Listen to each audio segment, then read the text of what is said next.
IPL 2026 RCB playing 11ನಲ್ಲಿ ಒಂದು ಬದಲಾವಣೆ ಬಹುತೇಕ ಖಚಿತ. ಐಪಿಎಲ್ 2026 ರ 16ನೇ ಪಂದ್ಯದಲ್ಲಿ ಹಾಲಿ ಚಾಂಪಿಯನ್ ರಾಯಲ್ ಚಾಲೆಂಜರ್ಸ್ ಬೆಂಗಳೂರು ತಂಡವು ಬಲಿಷ್ಠ ರಾಜಸ್ಥಾನ್ ರಾಯಲ್ಸ್ ತಂಡವನ್ನು ಎದುರಿಸಲಿದೆ. ಗುವಾಹಟಿಯ ಎಸಿಎ ಕ್ರೀಡಾಂಗಣದಲ್ಲಿ ನಡೆಯಲಿರುವ ಈ ಪಂದ್ಯದಲ್ಲಿ ಸತತ ಗೆಲುವಿನ ಓಟವನ್ನು ಮುಂದುವರಿಸುವ ಗುರಿಯನ್ನು ಆರ್ಸಿಬಿ ಹೊಂದಿದೆ. ಇದಕ್ಕಾಗಿ ರಾಯಲ್ ಚಾಲೆಂಜರ್ಸ್ ಬೆಂಗಳೂರು ಬಲಿಷ್ಠ ಪಡೆಯನ್ನೇ ಕಣಕ್ಕಿಳಿಸಲಿದೆ. ಆರ್ಸಿಬಿ ತಂಡದ ಬಲ. ಬ್ಯಾಟರ್ಗಳೇ ಆರ್ಸಿಬಿ ತಂಡದ ಬಲಿಷ್ಠ ಶಕ್ತಿ. ವಿರಾಟ್ ಕೊಹ್ಲಿ ಮತ್ತು ಫಿಲ್ ಸಾಲ್ಟ್ ಅವರ ಸ್ಫೋಟಕ ಆರಂಭವು ತಂಡಕ್ಕೆ ದೊಡ್ಡ ಶಕ್ತಿಯಾಗಿ ಪರಿಣಮಿಸಿದೆ. ಇನ್ನು 3ನೇ ಕ್ರಮಾಂಕದಲ್ಲಿ ಕಣಕ್ಕಿಳಿಯುತ್ತಿರುವ ದೇವದತ್ ಪಡಿಕ್ಕಲ್ ಕಳೆದ 2 ಮ್ಯಾಚ್ಗಳಲ್ಲೂ ಅರ್ಧಶತಕ ಸಿಡಿಸಿದ್ದಾರೆ.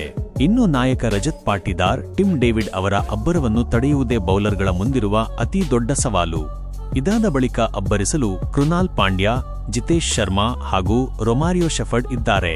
ಹೀಗಾಗಿ ರಾಜಸ್ಥಾನ್ ರಾಯಲ್ಸ್ ವಿರುದ್ಧ ಆರ್ಸಿಬಿ ತಂಡದ ಬ್ಯಾಟಿಂಗ್ ಲೈನ್ಅಪ್ನಲ್ಲಿ ಬದಲಾವಣೆ ಕಂಡುಬರುವ ಸಾಧ್ಯತೆಯಿಲ್ಲ. ಒಂದು ಬದಲಾವಣೆ. ಕಳೆದ 2 ಮ್ಯಾಚ್ಗಳಿಂದ ಹೊರಗುಳಿದಿದ್ದ ಜೋಶ್ ಹೇಜಲ್ವುಡ್ ರಾಜಸ್ಥಾನ್ ರಾಯಲ್ಸ್ ವಿರುದ್ಧ ಕಣಕ್ಕಿಳಿಯುವ ಸಾಧ್ಯತೆಯಿದೆ. ಹೇಜಲ್ವುಡ್ ಆಡುವ ಬಳಗದಲ್ಲಿ ಕಾಣಿಸಿಕೊಂಡರೆ ಜೇಕಬ್ ಡಫಿ ಹೊರಗುಳಿಯಬೇಕಾಗುತ್ತದೆ. ಹೀಗಾಗಿ ಆರ್ಆರ್ ವಿರುದ್ಧ ಆರ್ಸಿಬಿ ಪ್ಲೇಯಿಂಗ್ 11ನಲ್ಲಿ ಒಂದು ಬದಲಾವಣೆ ಕಂಡುಬರುವ ಸಾಧ್ಯತೆ ಹೆಚ್ಚಿದೆ.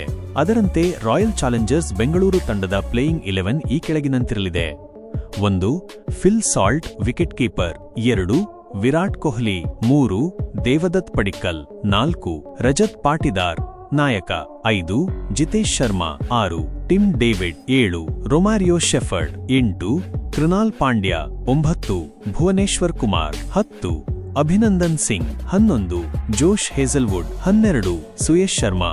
Impact player. ಉಭಯ ತಂಡಗಳ ಮುಖಾಮುಖಿ. ರಾಯಲ್ ಚಾಲೆಂಜರ್ಸ್ ಬೆಂಗಳೂರು ಹಾಗೂ ರಾಜಸ್ಥಾನ್ ರಾಯಲ್ಸ್ ತಂಡಗಳು ಈವರೆಗೆ 34 ಬಾರಿ ಮುಖಾಮುಖಿಯಾಗಿವೆ. ಈ ವೇಳೆ ಆರ್ಸಿಬಿ ಗೆದ್ದಿರುವುದು 17 ಪಂದ್ಯಗಳಲ್ಲಿ. ಹಾಗೆಯೇ 14 ಪಂದ್ಯಗಳಲ್ಲಿ ರಾಜಸ್ಥಾನ್ ರಾಯಲ್ಸ್ ತಂಡ ಜಯ ಸಾಧಿಸಿದೆ. ಇನ್ನುಳಿದ 3 ಪಂದ್ಯಗಳು ಕಾರಣಾಂತರಗಳಿಂದ ರದ್ದಾಗಿದ್ದವು. ಇನ್ನು ಕಳೆದ 5 ಮುಖಾಮುಖಿಯಲ್ಲಿ ಆರ್ಸಿಬಿ 3 ಪಂದ್ಯಗಳನ್ನು ಗೆದ್ದಿದ್ದರೆ ರಾಜಸ್ಥಾನ್ ರಾಯಲ್ಸ್ 2 ಮ್ಯಾಚ್ಗಳಲ್ಲಿ ಜಯ ಸಾಧಿಸಿದೆ. ಇದೀಗ ಉಭಯ ತಂಡಗಳು 35ನೇ ಬಾರಿ ಮುಖಾಮುಖಿಯಾಗಲು ಸಜ್ಜಾಗಿದೆ.